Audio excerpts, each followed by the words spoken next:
If the Dallas Stars are fully healthy, what is your ideal playoff lineup? We'll take a peek at some Stars red flags, and the West is still up for grabs.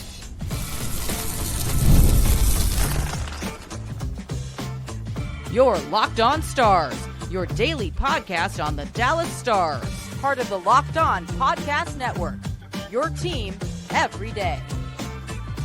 Howdy, Stars fans. I'm Joey Erickson, former producer of 105 Through the Fan. Please be sure to subscribe. We are free and available wherever you get your podcasts and on YouTube. And as always, thank you so much for making us a part of your day and making us your first listen. What is your ideal Stanley Cup playoff lineup for the Dallas Stars if they're fully healthy? Let me know yours in the comments below, because I've had a change of heart over the past few days with the Stars pairings on defense. So I'm curious to hear other potential lineups for the Stars. We'll also take a look at some of the red flags for the Stars. The Athletic put out an article which I think describes the Stars perfectly well, and the West still seems to be up for grabs. So we'll see if the Stars can make things interesting down the stretch. But here we go. My ideal Stanley Cup playoff lineup for round one, game one for the Dallas Stars. And this discussion also stems from yesterday, where I discussed moving Granlund down with Johnston and Ben. I don't believe there would be a ton of disagreement with my line combinations up front, although I could see some arguments for one player over the other on the fourth line. Obviously, you got Hintz, Rantanen, and Robertson. That's your top line. They continue to gel. They continue to gain confidence, and the chemistry will continue to grow as they play more and more minutes together, and they look like they could be a force to be reckoned with. Then, if Seguin is fully healthy, he returns. You have to put him back with Duchesne and Marchment. One of the best lines for the Dallas Stars all year long, one of the best lines in the entire NHL. The expected goals percentage, 58.9%. That is the most. Expected goals for 11.6. That is the most of any other line on the Dallas Stars. So you work him right back in. What type of player is Seguin going to be? I don't know, but I still think he would thrive on that line, especially with Dutchy and how he's been going about his business lately. He is just a driver of the line.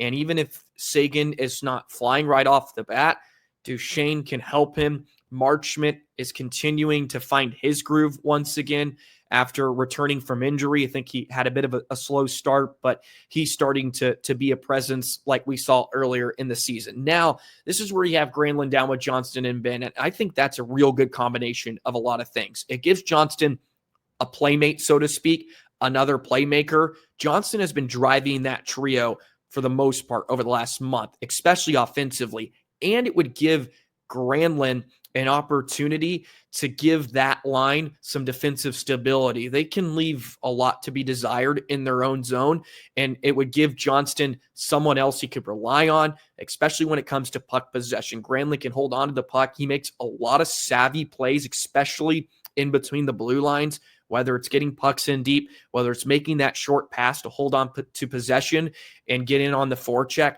I think that would just be a really nice combination of some skill. You got some skating and Jamie Benn. I know the offense has declined a bit, but in the playoffs, he usually elevates his game. He'll give that line a physical forechecking presence. And I think it's a really, really nice combination of a lot of different skills, and I think could actually produce quite a bit of production. Why Johnson on his own has pretty much done that. Putting Granlund on that line, I think would give them another dynamic. Now, the fourth line is where you have a lot of interesting decisions and questions. We all know head coach Pete DeBoer, he likes Beck, he likes Dodonov, and he really likes Sam Steele too. If Steele's healthy, I know he missed last game, but does not seem like it's going to be long-term. Steele's going to be in the lineup. We know that. For the most part, I would say Beck's going to be in the lineup as well. He's good in the dots. He is a reliable penalty killer. You still have Granlund. You still have Johnston. You still have Hintz. So if you had to remove Beck from the lineup, you still have some elements of penalty kill forwards that you could go to. But head coach Pete DeBoer does not want to take him out of the lineup ever. And for good reason. He's a good player. But it leads me to this crossroad of Maverick Bork. I think he's the odd man out. Although I do like his game, and when they put him with Johnson and Ben sometimes, there's something there, but I don't know if there's enough. And I don't know if there's enough to keep him in the lineup. Steele has to be there. Back has to be there. And I think Dodonov's also going to be there because he gives you some speed. He's actually had a really nice year. I can't argue much against Dodonov. 16 goals this season. He'll give some offensive threat to that fourth line.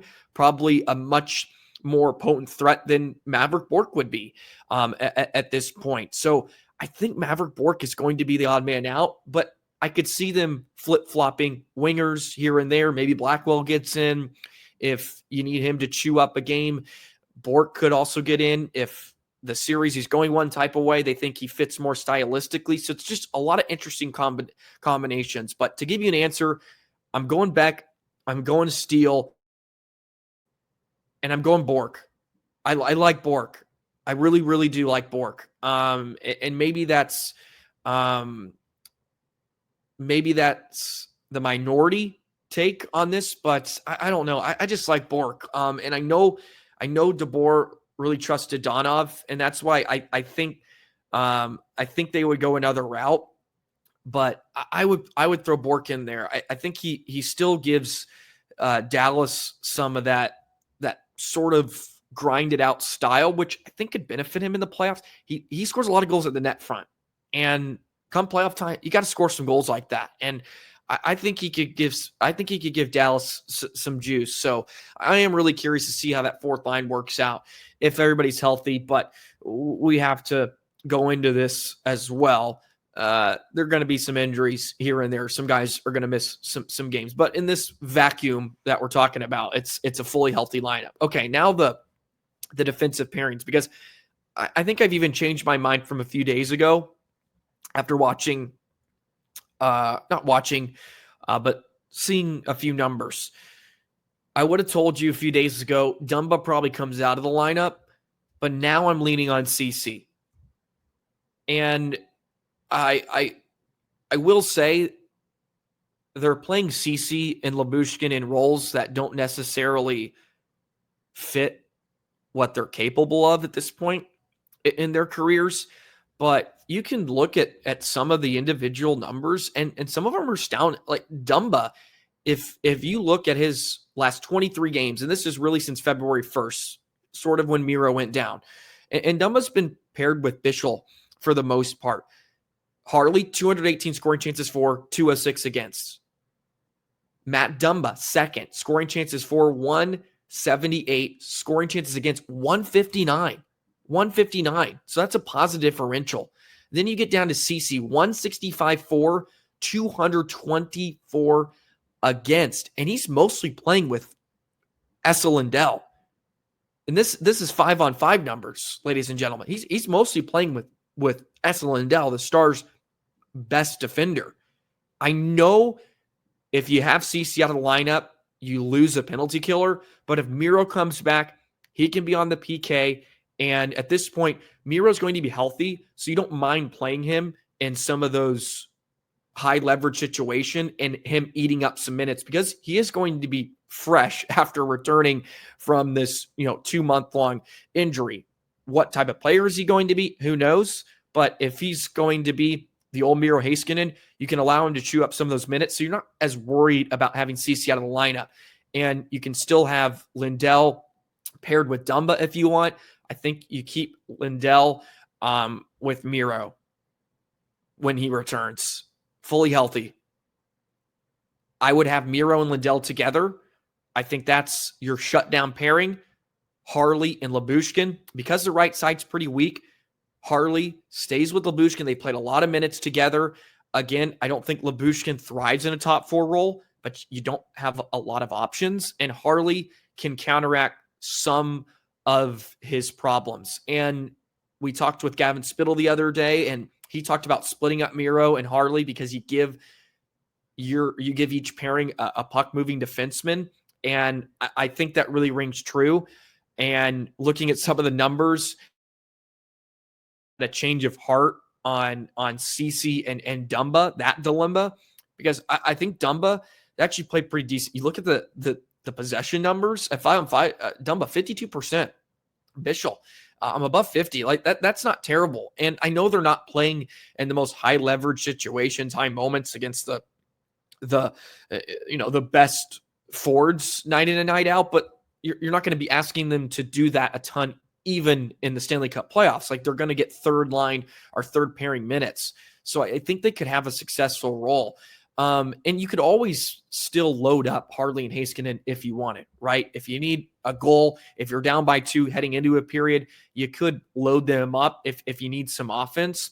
But I think you're rolling with Miro, Lindell, Harley, Lyubushkin. I think you keep Bischel and Dumba together. If they can stay on the box, they can be effective in my opinion. And Dumba, for as much as we've had issues with him, has actually been really solid. The numbers back that up, and he does give you some offense too. Again, you can look at some of the individual stuff. The shots for Dumba, 158, shots against 167. It's not great, but you look at Ceci Lindell, they're not a great pairing. Lindell, 151 shots for, 228 against. His last 23 games, by the way. Ceci, 151 for, 240 against. So it's not like they're a shutdown pairing for Dallas. And again, I don't think they're playing in a role that suits them. But if Miro's back and you're fully healthy, it drops some of those situations, the leverage situations, down a peg. And I think Dallas can actually be decently stable on the blue line. It's not pretty by any stretch, but if you have Harley with Lyubushkin, you can cover up some of that. And Bischel and Dumba, I think if they stay out of the box, can actually be rather effective. I like Bischel too. He gives them an edge, that physicality, which Dallas needs. He's just hammering people night in and night out. And I'm really, really fascinated whether they go with Ceci and Dumba or maybe Ceci and Bischel because they want to ride with a veteran over the young rookie in Bischel. But I think they trust him. And they're still playing him for the most part through even some of the issues penalty-wise. He's taken too many minor penalties, but they're still playing him. It's not like a Lundqvist situation where if Lundqvist had committed as many penalties as Bischel has, like he's healthy scratch for 5 games in a row. At least over the last few seasons, that's what we learned. So they still seem to have some belief in him, and I hope they continue that way. But I think you have to go with either Ceci or Dumba out. I don't want to see both of them in. I don't think that is a strongest lineup if you're Dallas having both of them in. I think it's got to be one or the other. One's your seventh defenseman, right? And maybe you work him in late in the series if need be. So that's where I sort of had a change of heart just looking at some of the numbers. Like Lindell and Ceci haven't been a great pair 5-on-5. Penalty kill wise, I understand it. So if you give up Bischel or if you give up Ceci, then you don't have a strong, I guess your strongest sort of like Hakanpää Lindell pairing on the PK. But if Miro comes back right in this situation, you give him some of those moments. I know they've tried to stay away from that this year to just to kind of roll back some of Miro's minutes, but he's going to be freshly healthy, right? He's going to be fresh, and bless me, he'll be good to go. Apologize for that, but sometimes you just have to sneeze, and there's no way around it. I mean, I think it's a perfect bow on this conversation. So Stars red flags, and we've discussed some of this recently with the Stars unsustainable play, but the Athletic put out an article about some of the Stars red flags at 5-on-5 that I want to share, and there's some interesting numbers in there too about power plays and some of the overall outlook of the league as a whole. So we'll do that in just a moment. Today's episode of Locked On Stars is Wonderful Pistachios. Looking for a snack that's both delicious and nutritious? Crack into a good source of protein with Wonderful Pistachios. Wonderful Pistachios is one of the highest protein nuts. Each 1 ounce serving has 6 grams of protein, giving you over 10% of your daily value. Each 1 ounce serving has 6 grams of protein. They're packed with fiber and better for you unsaturated fats to help keep you feeling fuller longer. The fact is, Wonderful Pistachios is a complete protein, providing all 9 essential amino acids. The satisfying crack of opening each shell, it's like snack meditation as well. Medication and meditation. It's both. And they have that grab and go ease. You're running around. Snack that's healthy, nutritious. Wonderful Pistachios is for you. Get snacking. Get cracking with a snack that packs a protein punch. Visit wonderfulpistachios.com to learn more. Alrighty, the Stars red flags, and this popped up on The Athletic yesterday. Of course, it's breaking down the Blues, who actually came from behind late to defeat the Detroit Red Wings tonight. They're on an absolute roll. They're in the first wild card spot. Minnesota, who's been leaking oil, is now back in the, and there's still an opportunity for Calgary to even jump in. We'll get to that in next segment, but really, really interesting stuff. But they broke down some of the red flags emerging at 5-on-5 for Dallas. And it shows here the Stars have only mustered up 43% of the expected goal share in 14 games in March, which ranks third last ahead of only Pittsburgh and Boston.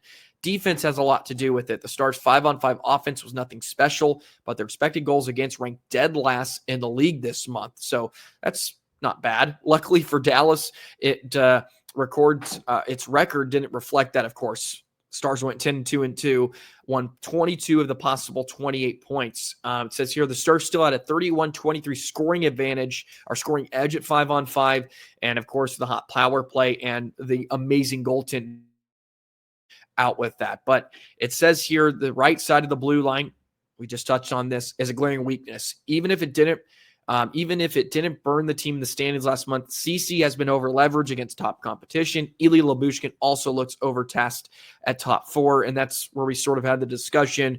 If you can bump them down a bit with Miro's return, maybe those responsibilities ease up. But it goes on to basically explain that the Stars have a lot of 5-on-5 issues. And this is not coming at any surprise to any of you. We've documented this. The Stars shot very handedly by their opponents recently, and even in their wins, they're still getting outshot. Even the past 2 wins against the Kraken, albeit those games look different than some of the others, but Dallas has not outshot their opponents very much, and they're still scoring at a pretty decent rate.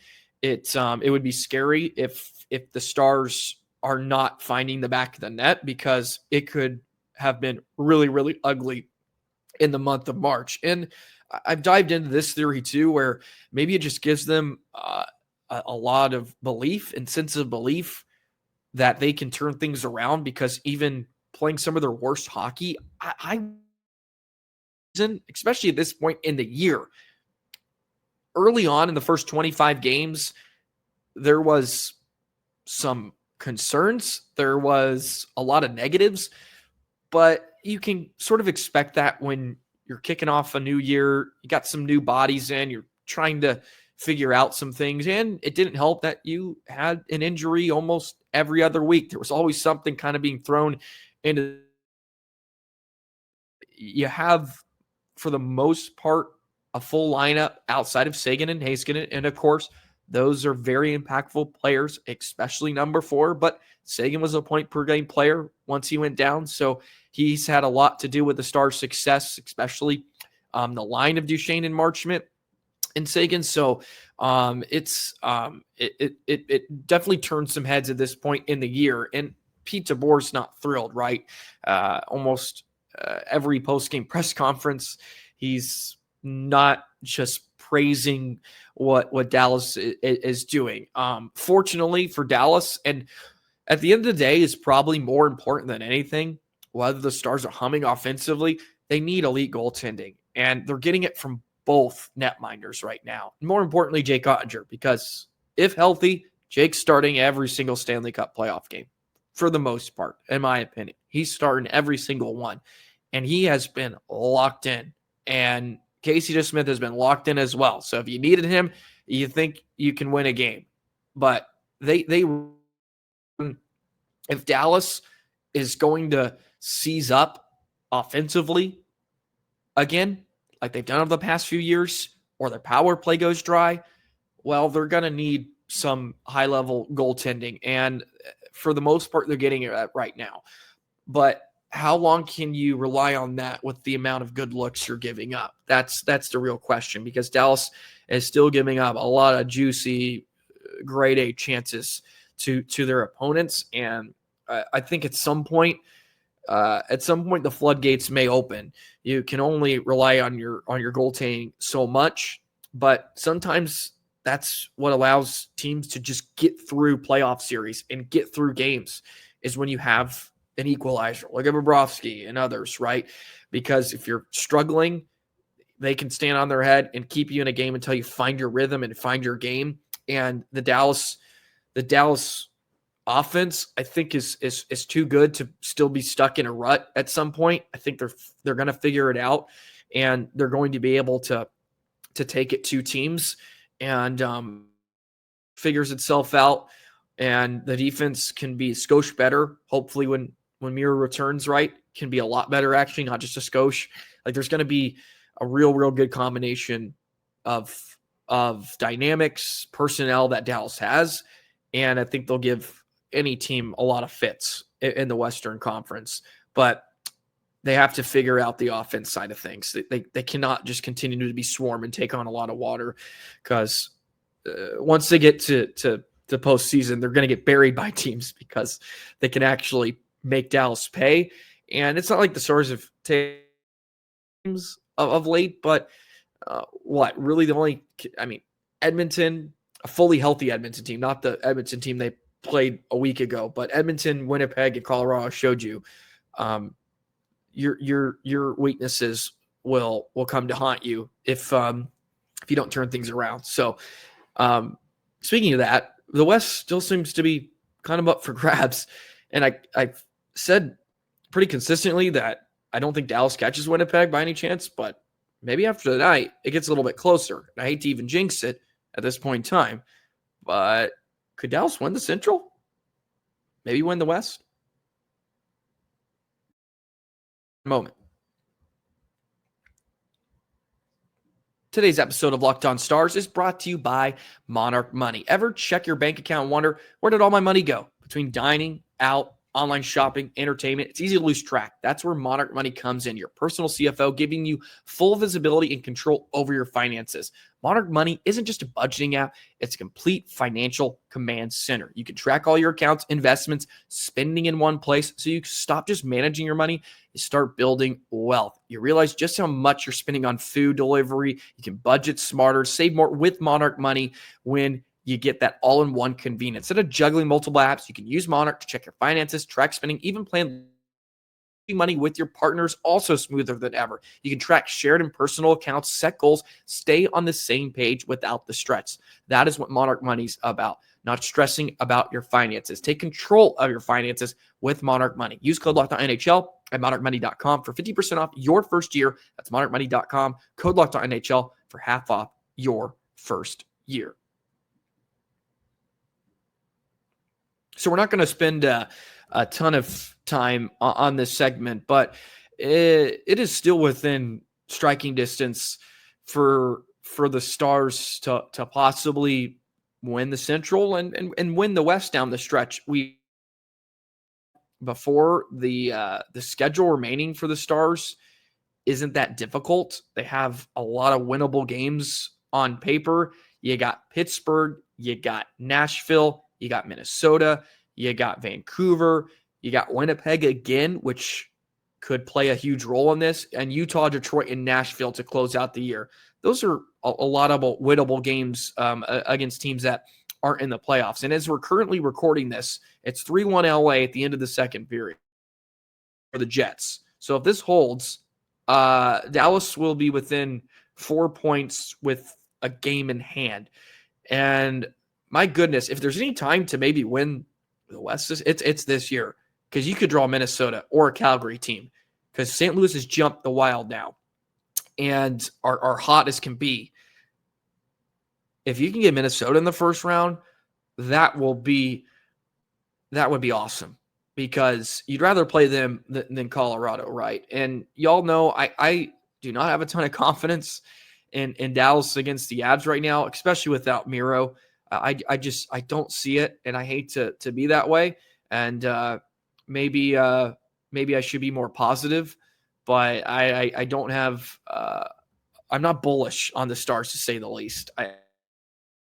But man, it's out there for Dallas to make a run, and who knows? I think it's up there. You look at Calgary too. Got a game in hand on Minnesota. They're 6 points behind Minnesota. It'd be really tough, but the Wild just are still having a ton of injuries. They're supposed to get Kaprizov back soon, but they have a decently hard schedule. They got the Rangers next. They got the Islanders, who are still pushing, but not a really good team. But at this point, anybody can beat Minnesota with the way they're constructed right now. They just don't have enough body. They don't have enough good players. They're just leaking oil. So my goodness, imagine if Calgary could catch Minnesota, because they're still pushing. It looks like one of the teams is going to have a negative goal differential, that second wild card. But gosh, I can't believe I'm saying this, but it's, I think maybe a 40% chance. Maybe that's too high. Maybe it's like 35, 40% that Dallas can win the West. And my God, it would be the year to win it. I think you'll get a really, really bad team in the second wild card. Not saying it's going to be a cakewalk, but it would be a lot easier than playing Minnesota in the first round.